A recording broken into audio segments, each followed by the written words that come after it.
정보센터 뉴스였습니다.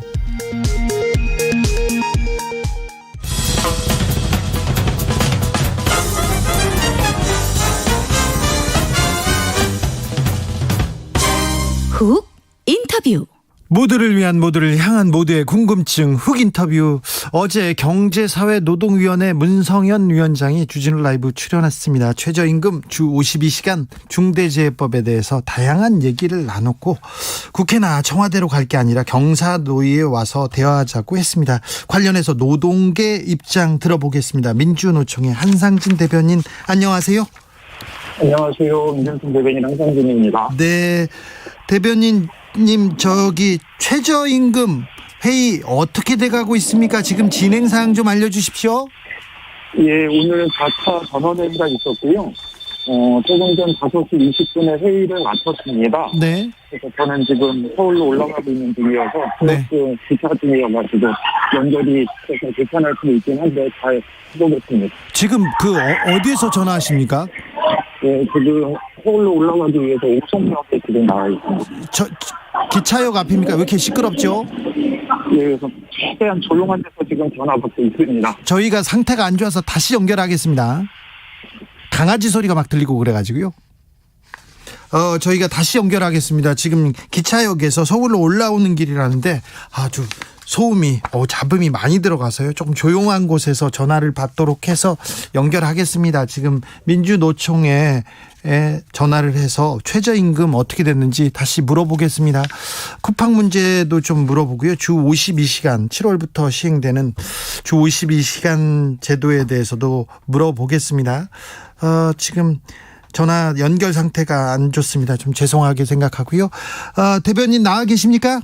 예, 죄송합니다. 이제는 좀 조용합니다. 괜찮습니다. 자, 최저임금 회의 어떻게 진행되고 있습니까? 예, 오늘 회의는 마무리가 됐습니다. 5시 20분에 마무리가 됐고요. 네.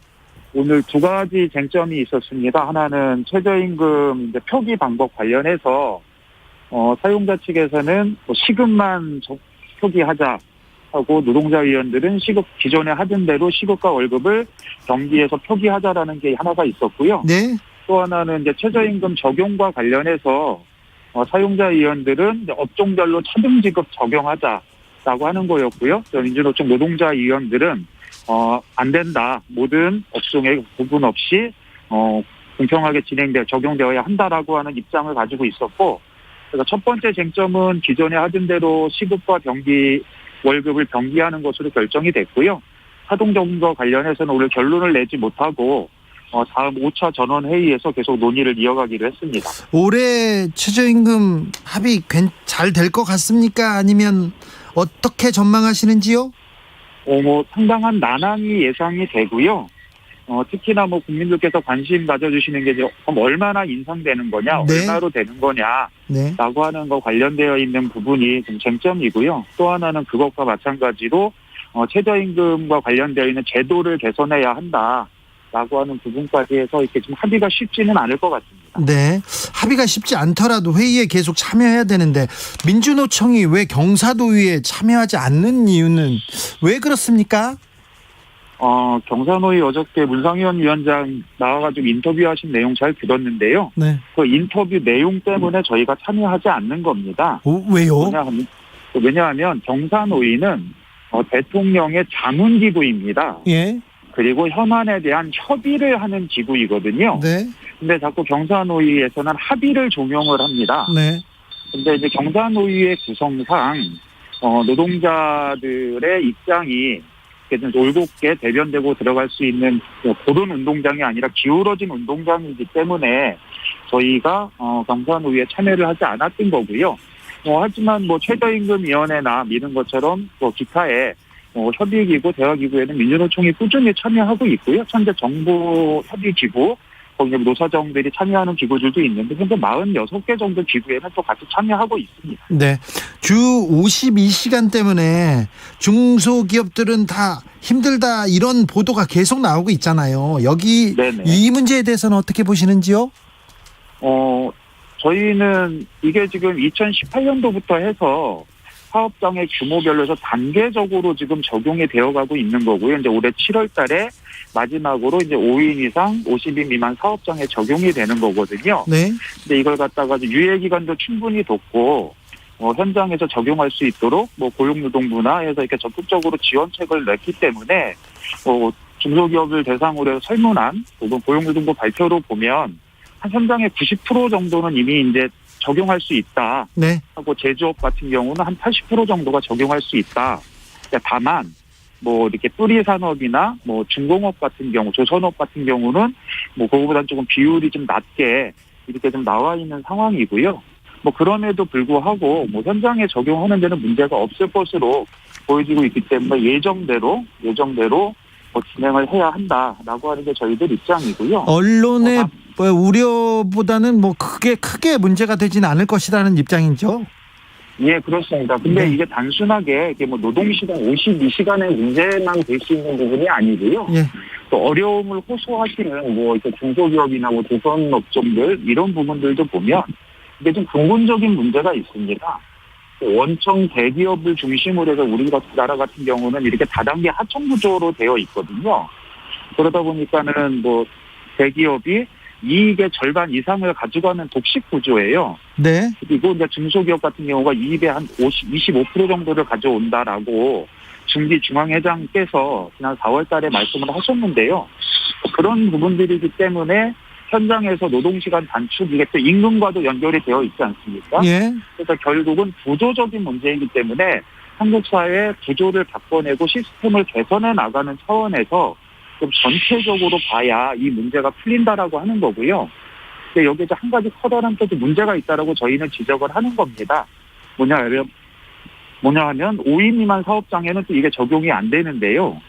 현재 5인 미만 사업장에서 노동하고 계시는 노동자들이 네. 정부 발표로만 해도 한 360만 명. 근데 실제로는 한 500만 명 이상이 5인 미만 사업장에서 일을 하고 계시기 때문에 네. 결국은 전체 노동자의 한 3분의 1 정도는 아직도 장시간 노동에 그대로 좀 위험이 노출되어 있다. 그래서 이런 부분까지도 좀 개선이 될 수 있도록 시스템을 바꿔야 한다라는 게 저희들 주장입니다. 대체휴일제도 또 국회에서 지금 통과 가능성이 높은데 5인 미만 사업장은 제외됐습니다. 이 문제는 또 예. 민주노총에서는 어떻게 보시는지요? 예, 그 관련해서 저희가 어저께 기자회견도 했고 저희 입장을 냈는데요. 마찬가지입니다. 5인 미만 사업장에서 일한다는 이유만으로 대체 휴일도 그렇고 거기서 적용 제외되어 있고 심지어는 이제 유급으로 하게 되어 있는데 그것도 배제되어 있고요. 네. 또 근로기준법에서도 5인 미만 사업장은 적용이 배제되어 있습니다. 그리고 예, 네. 지난번에 작년에도 제가 우리 주주님하고 같이 이렇게 방송하면서 말씀드렸었는데요. 네. 이 중대재해기업처벌법에서도 심지어는 5인 미만 사업장은 적용 배제거든요. 아이고. 근데 산재 중대재해 사고의 25%는 5인 미만 사업장에서 벌어지고 있습니다. 네, 그러니까 결국은 이 부분을 전체적으로 같이 개선해 나가야 한다.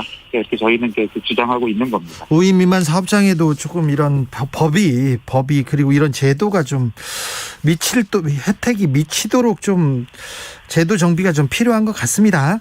예, 맞습니다. 쿠팡 물류센터 화재 어떤 문제들이 있다고 보시는지요? 물류센터 계속해서 문제가 되고 있는데요.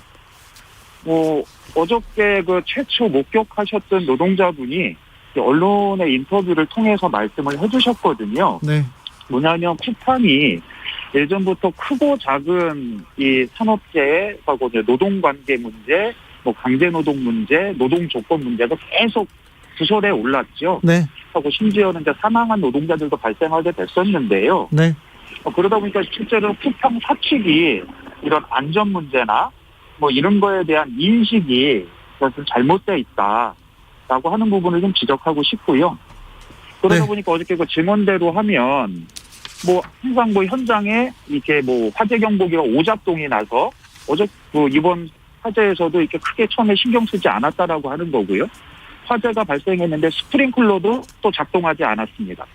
또 관리자에게 이 부분을 빨리 조치할 것을 이야기했는데 관리자는 이 부분에 대해서 시큰둥했고요. 예. 또 심지어는 노동 강도 높여내기 위해서 휴대전화까지 현장에 못 갖고 들어가게 하니까 그러니까요. 결국은 이러한 부분들이 자꾸 기업의 이익 때문에 안전 문제라든가 이것들을 되게 소홀하게 보고 있는 것이고, 예. 그러다 보니까는 또 애석하게도 또 한 분의 또 우리 소방 노동자가 또 이렇게 좀 돌아가시는 그런 상황까지 발생했다라고 네. 저희는 보고 있습니다. 김영성님께서 52시간 근무하면 연장 근로수당을 못 받아서 임금이 줄어드는 딜레마가 있습니다. 임금 구조가 대기업에 쏠려 있어서 그래요. 이런 의견 주셨고요. 4443님께서는 최저임금 합상할 때마다 1시간 일해서 10,000원은 받자, 냉면 한 그릇은 사 먹자라고 외쳐보지만 냉면값은 점점 오르고 냉면과는 영영 멀어지네요. 작년에도 주라이브에 문자 보냈었는데 안타깝네요. 얘기합니다. 노동자들은 오늘도 좀 팍팍하고 어렵기만 합니다. 노동자들의 권익을 위해서 더 힘써 주십시오. 오늘은 여기까지 듣겠습니다. 예, 주주님, 저 한 말씀만 더 잠깐만 짧게 드리면 네. 될까요? 네. 아까 조금 전에 이렇게 뭐 의견을 주신 노동자분들 계신 것 같은데요. 네. 이게 핵심이 뭐냐 하면 저희 나라 기본급, 고정급이 되게 작아요. 예. 그리고 이제 뭐 수당이나 상여를 통해 가지고 그 모자란 부분을 충동하게 되는데, 네. 그러다 보니까 노동자들은 싫어도 잔업과 특근에 매달릴 수밖에 없습니다. 그렇죠. 그러니까 되게 기형적인 구조잖아요. 그래서 이 차제에 이 부분들을 다 같이 본질이 무엇인지 좀 명확하게 보고 함께 이제 개선해 나가는 알겠습니다. 방향으로 네. 우리 협조도 함께 했으면. 죄송한데 다음번에는 출연하셔야 되겠어요. 민주노총의 목소리가 너무 안 들려가지고 다음번에 오셔서 얘기하십시오. 예, 초대해 주십시오. 네, 민주노총 한상진 대변인이었습니다. 주진우 라이브 훅 인터뷰 이어가겠습니다. 이른바 윤석열의 엑스파일, 정치권을 뒤흔들고 있습니다. 윤 전 총장 측은 대변인을 통해서 여당이 개입